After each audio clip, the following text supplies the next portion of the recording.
essentially go, okay, yeah, I'll schedule all of my flare-ups on this specific timetable. Yeah, no, if I could schedule my goddamn flare-ups, like, I would have already. I wouldn't need you. So, what is the DSP, or the Disabled Students Program? The DSP was founded in Berkeley in 1970 after the Federal Department of Education gave the school an $80,000 grant. At its conception, the DSP mainly worked to help students with physical disabilities, but now it is known as the only way for students with learning disabilities or mental health struggles to get accommodations in the classroom. I went to Sproul to get student perspectives on their experience with the DSP and got an array of responses. I feel like my accommodations have made me feel more at ease, especially when it comes to final exams, midterms. However, not every student has had such a positive experience. Students say that this is due to the longer application process as well as the need for official documentation. Barriers to entry on that: I am currently undiagnosed. I'm from Florida, and it costs about $4,000 to get a diagnosis for autism. So, I don't got that right now. If I had that, I'd probably have a better stand-in to argue for a DSP accommodation. Students have also aired their grievances with the DSP on online forums, complaining that the quality of care one receives depends on the specialist assigned to you, or that the culture at Berkeley makes students apprehensive to reach out for help. Though the DSP was unable to comment, I was able to get in contact with Suryaban Noapatra of the Disabled Students Committee at the ASUC.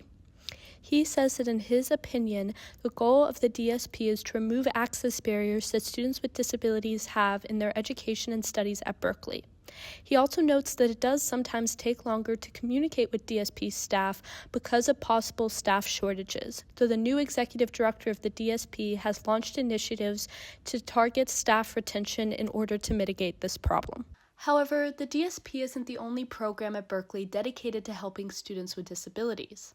The Disability Lab was founded by and for students and faculty with disabilities in order to address underlying ableism at Cal. I was able to talk to Eliana Madera of the Disability Lab and learn more about the struggles that students with disabilities face at Berkeley. The biggest issue is not only the fact that, this campus is incredibly inaccessible, just by the way it's built, the environment. And that's just on the physically disabled end. We're not even covering, the issues with DSP.